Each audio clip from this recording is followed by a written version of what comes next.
we know that the sun rises in the east.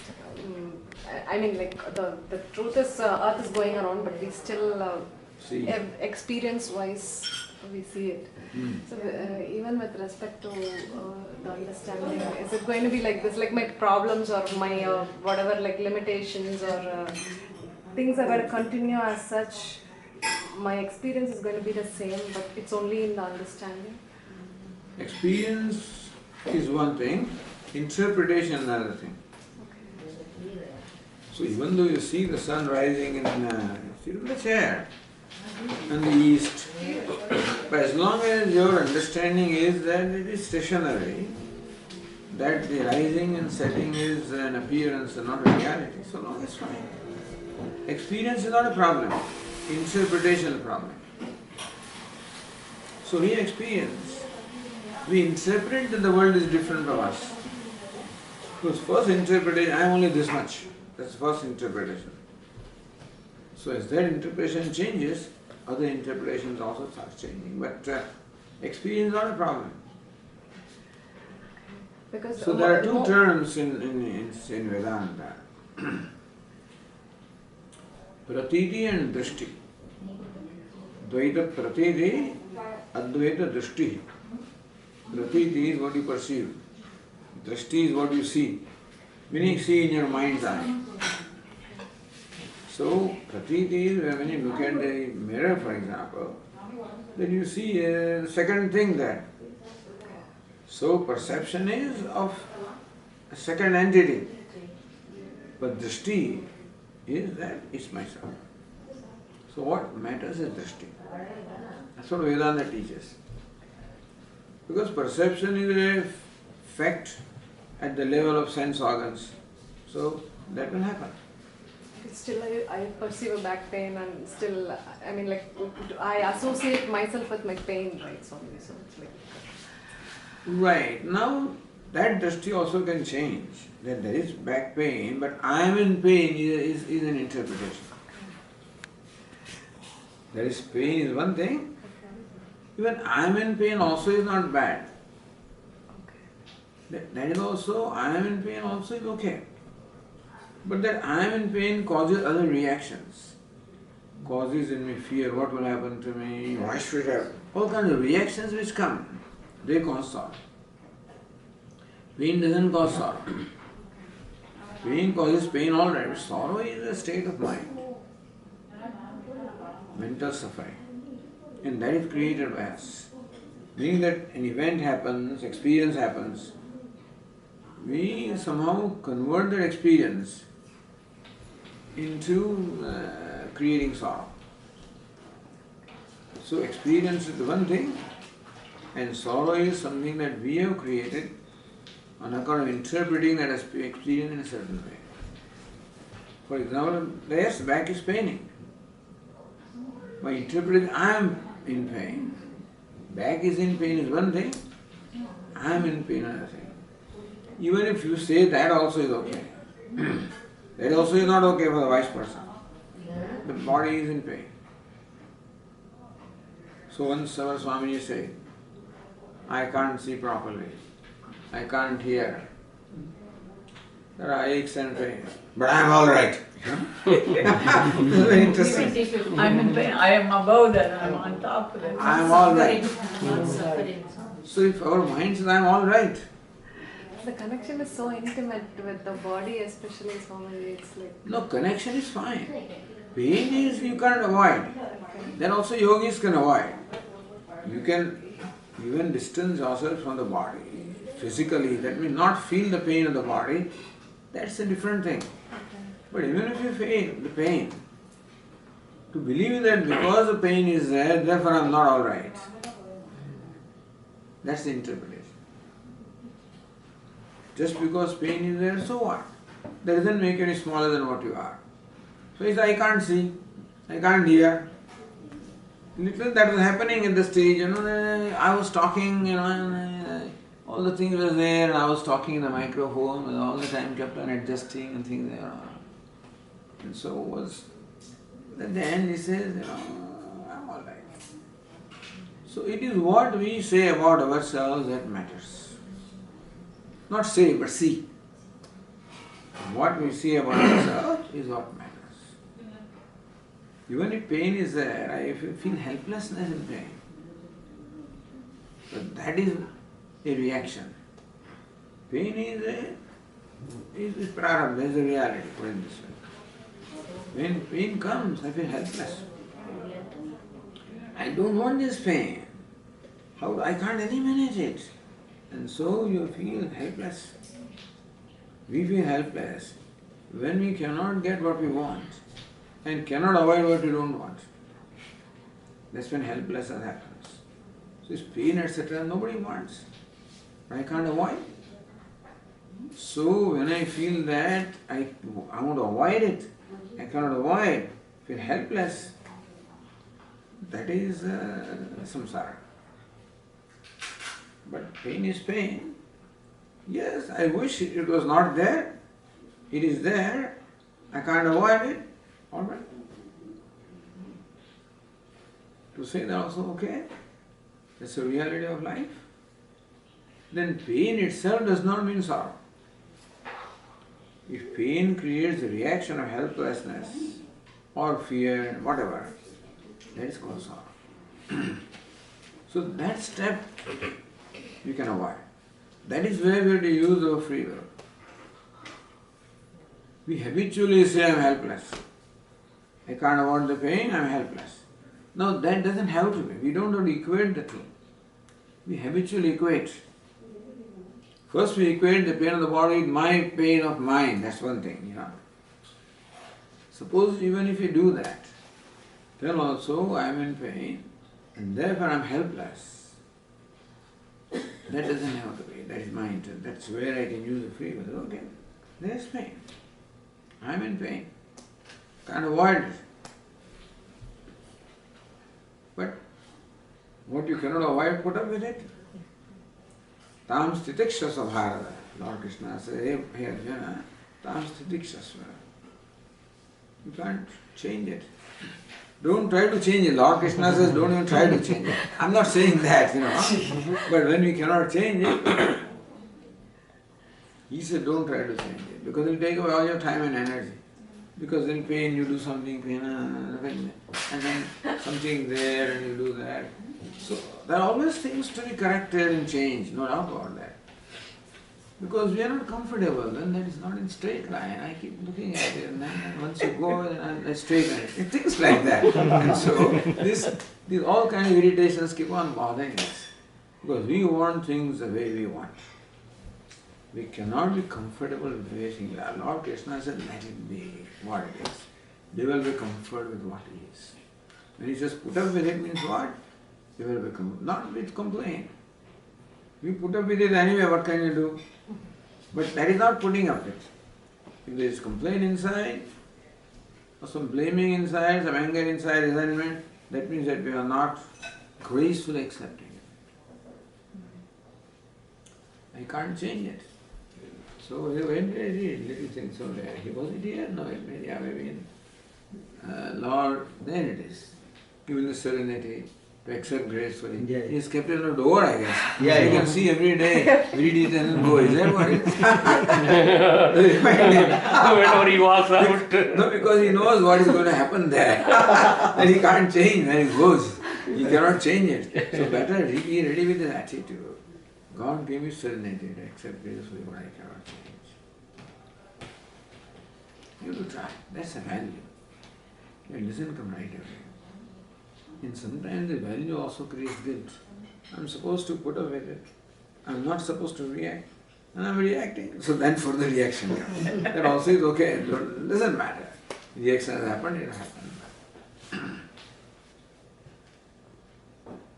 Swamiji, in senior people, you often find that denial in them, right, Swamiji? Because they cannot accept that body has aged and these conditions do come with age. But they are often in denial, and that causes a lot of resentment, right, Swamiji? They keep saying, oh, I was like this, see how I have become, that kind of... That's the self-pity. When you are helpless, then there is self-pity. You cannot do what you want to do. That is because you want to do. Suppose you did not want to do, then you cannot do, it doesn't come. I still want to do what I did 25 years ago, I mean, that's what I expect from myself, then I'm going to feel helpless all the time. So accepting this is what it is, and this is what I can do. Yes, there was a time when I could do this, that and whatnot, but I cannot. So that also is okay. That is also in order. That the knees are what they are, back is what it is, head is what it is, that's what they are. It's going to happen. So judgment, that between the, like you said, drishti and Pratiti and drishti. Pratiti and drishti. That's because of judgment that drishti is. Drishti is a judgment or interpretation, yeah. Right. And so we have to judgment. We have to on us judging us first. We have to stop. Maybe reduce. Yes. So to create a distance between that pratiti and drishti. It happens habitually. Moment pratiti happens, experience, immediately interpretation happens. So there we have to two-step response. Okay, this is what it is. We habitually interpret it, that's the reaction, one-step response. The kids are very good in teaching that. Swamiji, often I catch myself thinking about something, like it may be a pleasant thought, you'll keep on repeating in autopilot. It may be something which is worrisome, again it goes on for a long time. So I didn't even notice like this is happening for a long time. How do you kind of put the off switch? Meditation. So what Swami used to say, the stop sign does not come. A thought comes, then a comma, comes, then a semicolon, comes, and this, and then. But it goes, the sentence goes on and on and on and on, and stop sign does not come. And it's true, that's become the habit of our mind to going on. When it is, but we just, alertness is the only way out. We try to be alert. Prayer helps. Yes, all kinds of meditation will help, because there we are training the mind to focus and be alert. So certainly mental japa would be a good exercise in alertness of the mind. But ultimately, because those habitual patterns are there, rooted in there, so we have to practice alertness. And how do you practice alertness is a good question.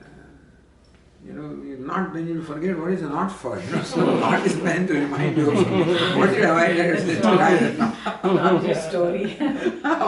First one, you tell all kinds of stories.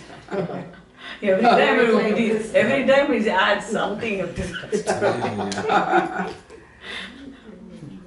But that habitual thinking, that prayer, and also mentally you have to distance yourself, I think, that thinking the same thing that he's saying. But that requires alertness.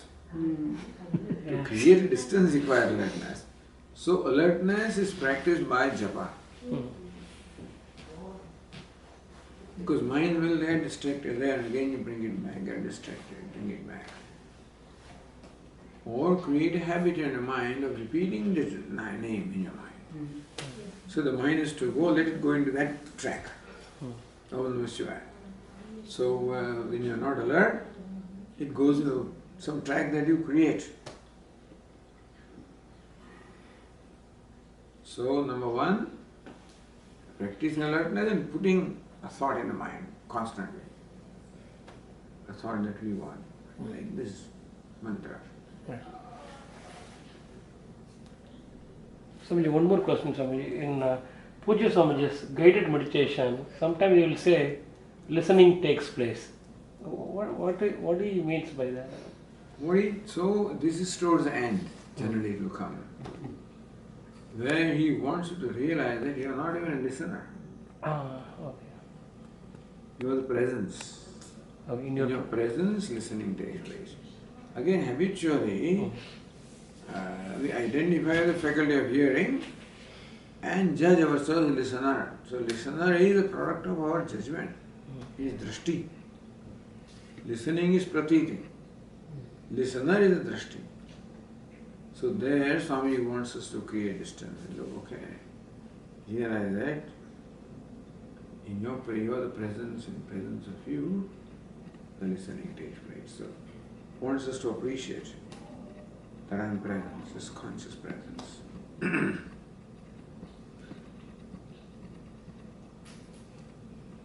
One more question, Swamiji, if you have time. Many number of years, that's all you have to nothing else to do here. You come for that.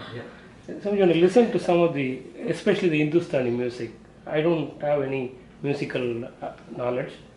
I get into a kind of a trance kind of a state. I mean, like where it's very enjoyable.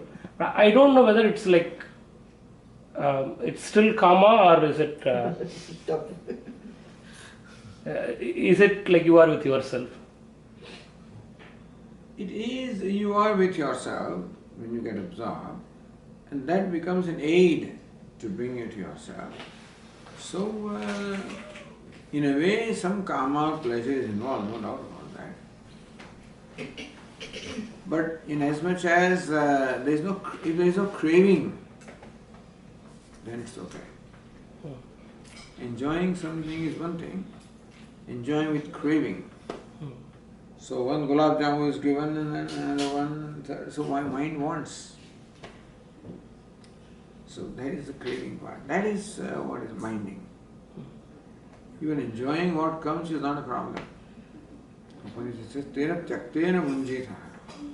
Enjoy what comes on your way.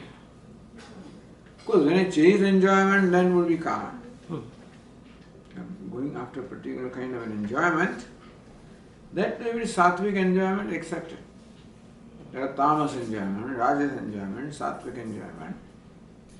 So go for sattvic enjoyment, music may perhaps fall in that category. All aesthetic pursuits. As long as you are enjoying the music part of it. Then there is music also, there are words, and words also can be prayer, that's wonderful. But all kinds of musics are there, and then they are listening, and then those, so that's all rajas. Those words, kind of impulses that creates in you is all rajas. So then it definitely karma. Where rajas is involved, karma. When sattva is involved, it's not a binding karma, put it this way. After listening to music, you are enjoying and you feel very sad. Though it is gone, it is over now, then perhaps karma was involved. But you listening, enjoying, it's over, so it's fine, then it's okay. Then you are not bound to that. Tyaktena munjita. So tyaga means that you don't get bound to that. Don't get addicted. In Yoga Nidra, when you practice Yoga Nidra, the same thing is told. It is told, don't make any effort to listen, just listen to the instructions. So how is that different from the experiencer and the experienced, as we just spoke before?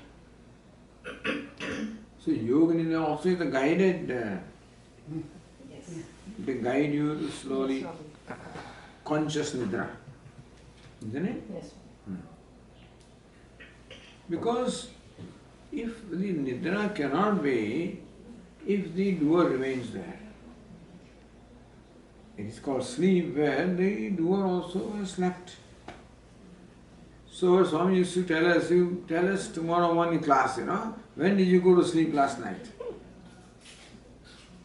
In our class, this is in the olden days. When did you go to sleep last night? Oh, Swami, I went to sleep at 10:30. But then you were awake, otherwise, 10, if you knew this 10:30, you're not sleeping. 10:31. Then you're awake. So that's called sleep when you're not aware. So that's They don't want to remain a doer or an agent of action. So that agent also has to. But you don't sleep per se there, Swami. They don't know. They don't sleep. That is called yoga nidra, which is nidra in terms of absence of ahankara is there, but that sleep is not there. So that's why it is special. Otherwise it was a regular sleep. So that's a great accomplishment. Yoga nidra is this, that raw practice for the mind to really get absorbed and still be awake, wakefully absorbed. Not sleeping absorbed. In one there is no effort, helpless, and here in fact it's effort. Nobody sleeps. Otherwise, after the class, everybody gets up. But when they are in the yoga nidra or not is a different thing. You can be aware, you know. I don't like this shavasana. That's why. Actually, in Yoga Nidra, you're asked to actually imagine that we are in a garden or in a place where you hear birds chirping and rivers flowing, waters flowing. That's the kind of imagination that we need to. That's the kind of mindset, state of mind we want you to create of a sattvic pleasure. So that is free from craving, that you are in present. Because birds are chirping, water is flowing, so they want you to be consciously in the present. That's how they create that. I think the mind also will not run away somewhere else, only it is there with you. So how If you are able to visualize that. yes. Yeah.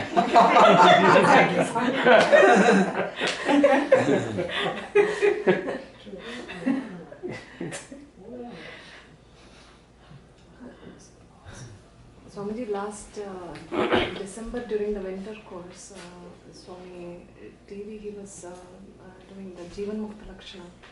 And then in that he was talking about this. Jivan Mukti Viveka was doing? No. Jivan Mukta Lakshana, it's a few verses, 6 or 7 Oh, from Yoga Vasishtha? Yeah. Okay.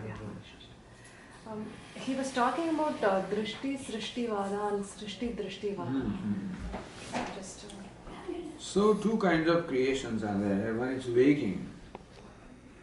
This waking creation we perceive or experience because it is there. We have not created it.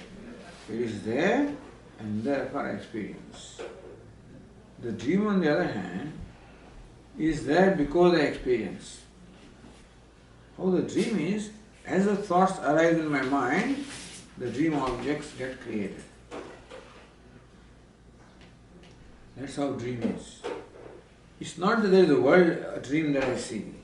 My mind projects. Dream is the projection of the mind, right? How does projection take place? As his thoughts arise in the mind, projection takes place. So there is mountain thought, mountain there. River thought, river there. So difference now is, in the dream, I see, therefore it is there. The moment I stop seeing, if I wake up or whatever, dream is no more.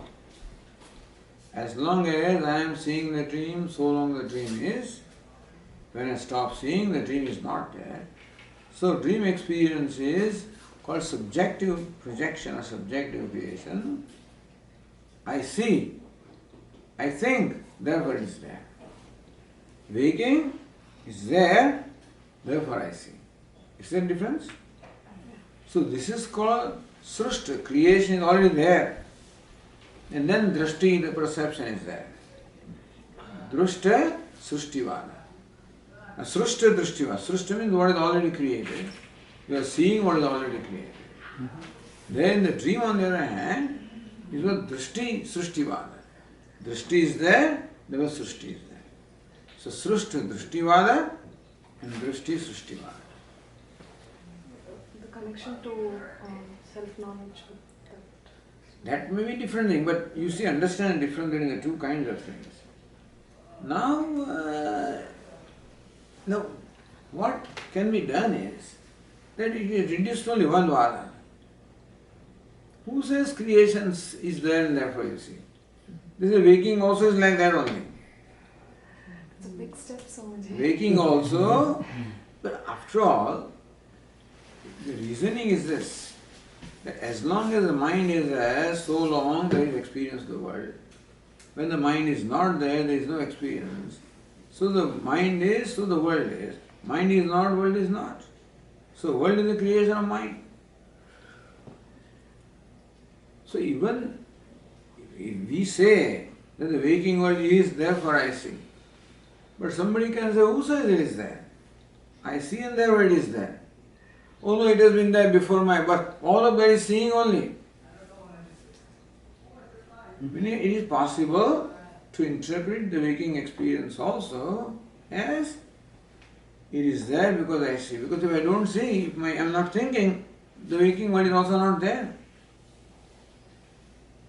Suppose I just withdraw my sense organs and I cut off my contact with the world, then it's not there. So if it is there, I should always be able to see. But I don't see, that way it's not there.